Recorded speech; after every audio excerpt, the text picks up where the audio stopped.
I'm Chance Dorland, and this is In-Depth, an interview program from expressnews.com, where you'll find in-depth reporting and other resources for every topic discussed right here on the podcast.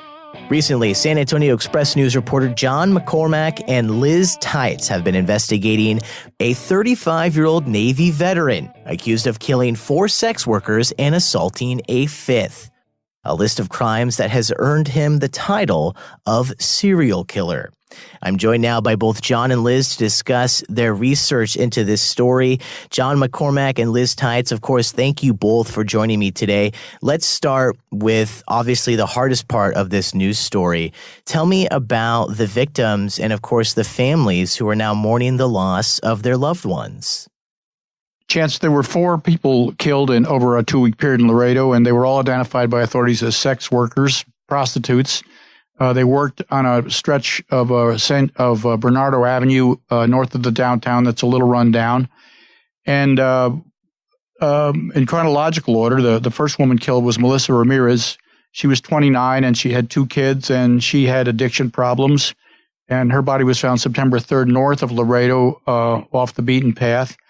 And then 10 days later, the body of Claudine Ann Luera was found. She was 42, the mother of 5. Again, her family said she was a heroin addict, and her body was found September 13th. And then it all kind of exploded on September 14th, the next day, when Mr. Juan David Ortiz returned to San Bernardo Avenue, where he was known to the sex workers and had their confidence. And he picked up a woman named Erica Pena, and Erica was a friend of Melissa Ramirez, and she mentioned to Mr. Ortiz that he was the last person seen with her while she was alive. And long story short, Erica Pena escaped from Mr. Ortiz, went to authorities. They began searching for him. This is on the 14th of September. And in the next several hours, Mr. Ortiz has confessed to killing 2 more sex workers, Humberto Ortiz, who was a transgender woman, and Giselda Alicia Cantu. Not much is known about her because her name was just released yesterday. And of course, all of the families acknowledge the hard lives of their lost ones, but the community has kind of focused on the fact that these were pretty much defenseless, vulnerable people who were the victims of a predator. And Liz, I know specifically you've spoken with some family members, correct? Yeah, I talked to Colette Mireles, who is Claudine Luera's sister. They were one of 4 sisters, and has custody of 3 of her children. Sorry. And she told me they had just talked on Tuesday. She was found dead on Thursday. They had called because one of her sons wanted to tell her that he was mainstreaming out of special education classes.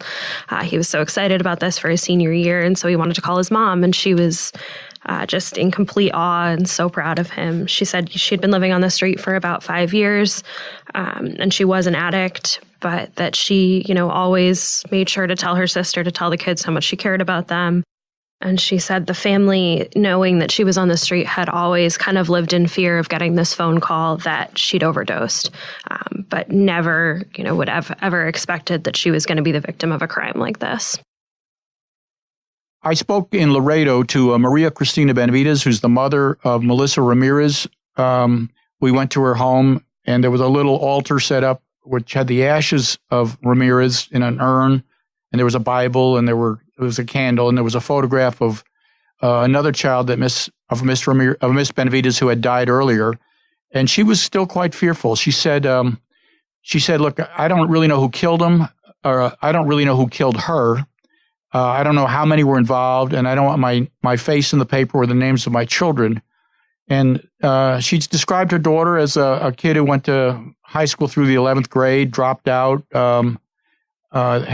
was unable to hold a good job, and eventually became a drug addict, and would come and go from visiting family and being very cheerful and positive and helpful while she was there, and then she would disappear. And she was very angry toward Mr. Ortiz, who was confessed to killing her. She said, all I want is justice. I want him to spend the rest of his life behind bars. And it was altogether a very, very sad scene because the two children were playing outside in the yard and they both knew their mother was dead. And reporters were coming and going with their familiar, predictable questions. And Miss Benavides was, just tearful, and she was sunburned from having walked the streets with a jar trying to raise money from the area, which is known as Rio Bravo, to pay for her daughter's burial, because that was the reason the urn was still there. They don't have enough money to bury her. So we're going to get back to when authorities first got in contact with Juan David Ortiz, and also how both of you originally became involved with researching this story. But I want to focus now on this man who's behind bars, as you just mentioned. John confessed to these murders. Who is Border Patrol agent Juan David Ortiz? Well, frankly, not much is known. We know, I don't know where he's from. We know he was a naval veteran. He served he had gotten medical training in the Navy, apparently. He was in for 8 years. When he came out, he joined the Border Patrol in May of 2009. And he lived for a time in San Antonio, where he got a master's degree from St. Mary's University. He returned to Laredo. And apparently his entire Border Patrol career was spent there. Authorities haven't released much information about him. They said there was one blemish on his personnel record, that there were no indications that, that he was an unfit employee. We know he had a wife and 2 kids. We know nothing more about her. She apparently hasn't been around for some time, short period of time. He and his wife bought a $240,000 home in late last year on the west, the northeast side of Laredo, in a really upper middle class subdivision.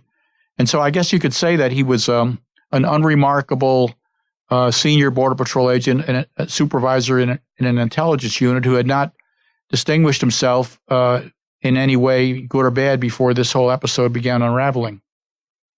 Now, Liz, to get back to the initial research into this ongoing case, I believe you were working when this case first broke. Tell me about that. I was working on Saturday, which they had arrested him around 2 a.m. Saturday morning, and then throughout the day was when we were getting details about the arrest, about his confession, and the affidavits that came out that night. So, Liz, what was that like? Obviously, if you work a weekend shift, you're not expecting a story like this to kind of fall into your lap. And I know this was reported on in that day's newspaper. Yeah, I think it was definitely an all hands on deck kind of thing. Once we started getting that information, I was looking to find family members. Our editor, who was on duty, was trying to find people, and also working with the reporters in Laredo at the Laredo Morning Times, who were also working this story. There was another reporter in the room who's originally from Laredo, so he was trying to get in touch with family and figure out if he knew or had connections to anyone. And that's, I think, how he initially actually was able to talk to Melissa Ramirez's parents or mother that night, Saturday night. And I was able to get in touch with Claudine's sister over Facebook. And that was also Saturday night. And then not long before deadline, we got the affidavits. And so that was kind of a last minute scramble to try to figure out how, piece together the story, piece together the order in which these things happened, and get those in on deadline. And then, John, tell me about how you got involved with research into this topic. As you mentioned, you actually went to Laredo yourself. Yeah, Chance, I was at a granddaughter's birthday party on Sunday about 6 p.m., and I got the much-feared weekend call. And, of course, when it's all hands on deck, it's all hands on deck. So they gave me a rough outline of what had happened. And, I went home that night, packed, got up early the next day, went to the newsroom, collected whatever I could find, in terms of documentary information that had been assembled the night before and rolled for Laredo. Really, not really having much other than a skeletal idea of what was going on. And we went to Laredo, Jerry Latta and I. He's a photographer who was born in Laredo, and Jerry should have had the byline, really, because, he was the one that made it a success. He knew the place, and we went to Rio Bravo, and we asked around. We found the mother, Maria Cristina Benavides, and we talked to some people in Rio Bravo, a really poor area south of Laredo. And then we kind of just went to the motel and patched together a what the relatives think story. And I had a lot of material from Liz and from another reporter in San Antonio. So really, I was handed 2/3 of a story before I even got in the car. And on a Sunday in Laredo, it's a really bustling place, but all the all the county offices and everything was closed down. So there was wasn't a lot of opportunities to report this. But we turned around the story based on the accounts of the family members for the Monday paper, and then on Tuesday, there was a large press conference attended by reporters from both sides of the border, in which authorities told us what they knew to the extent that they could, and it took a lot of questions from the press, and that formed the basis for the second day story. Now, let's return back to when Juan David Ortiz was apprehended. So on Friday, as both of you already mentioned, there was an encounter with someone who knew one of the victims. That person ended up escaping. Juan David Ortiz was apprehended, I believe, 5 hours later, Saturday morning, as you've already said, Liz.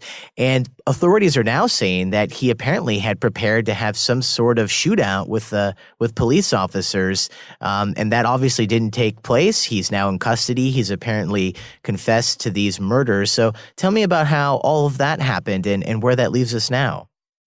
Sure. So to go back, about 9 o'clock on Friday, a woman had come up to a DPS trooper who was parked at a gas station asking for help. And that woman has been later identified as Erica. And she told them that she had been picked up by this man she knew as David, and that he had been acting weird when he asked about what happened to Melissa, because she knew that he had been the last person with her, and that when she and David had stopped at a gas station, she started talking about Melissa again, and he pulled a pistol out and pointed it at her. And when she tried to get out of the truck, he grabbed her shirt, and she started screaming for help, and managed to pull off her shirt and get away and run off to another gas station, which is where she found the DPS trooper, and kind of where things started to get into motion with law enforcement. She was able to take them to his house, which is how they were able to identify him and put out a call to find him. They found him around 1 a.m. and he fled from them. And then about an hour and a half later, he was found hiding in the garage of a motel. And after that was when he voluntarily, police say, confessed to the murders. Yes, at the press conference on Tuesday, the chief deputy of the Webb County Sheriff's Office, Federico Garza, said that Ortiz had gone back to his house after Erica Peña escaped from him, and the chief deputy said he had a lot of guns there and he loaded them all up in anticipation of the police coming to his house. And I guess he was, according to the chief deputy, Ortiz was going to not surrender voluntarily. He was going to shoot it out with the police, but they didn't go to his house, and that never happened. And when he was arrested, he was armed only with a cell phone, which the chief deputy claims he attempted to use as a weapon to induce suicide by cop, but they didn't shoot him, they just arrested him. And that's all we know about that. So now, looking to wrap up our conversation for today's episode of the NDEF podcast, and thank you to both of you for discussing such, a terrible topic, one that's still unfolding as we're talking about it today. What are the details that we're aware now regarding the criminal proceedings surrounding this case? As has just been mentioned, apparently confessed to the murders, but obviously there's more to this case than just that. Yeah, he's been charged with committing 4 murders and aggravated assault and unlawfully detaining a person. Those last two pertain to Erica Peña. And the big legal issue hanging over the whole matter is whether or not he'll be prosecuted under a capital murder charge. And the district attorney in Webb County, Isidro Alanis, said he was studying the case and that this matter was undetermined. So that's the big question for most of the public. Does this man face the possible death penalty for committing these 4 rather barbaric execution-style murders? Well, once again, thanks to both of you for joining me today. I just want to give you both the opportunity for any final thoughts on this topic or to discuss anything we might have missed. Obviously, there are a lot of details out there. Information is still coming out, and I'm sure there'll be quite a lot of reporting on this story as everything that we've mentioned so far on today's episode plays out. But this is your chance now. Anything else that has been unsaid so far in the conversation? Chance, the one big question outside of the legal framework is what Mr. Ortiz's reasons or motivations were for this. As the district attorney said, we're trying to get into the mind of a killer. So no one has any idea why a man who seemed to be leading a normal, law-abiding life suddenly began consorting with sex workers and ended up murdering 4 of them. That's the big question, and there's various theories, but they're all speculation. So at this point, we don't know.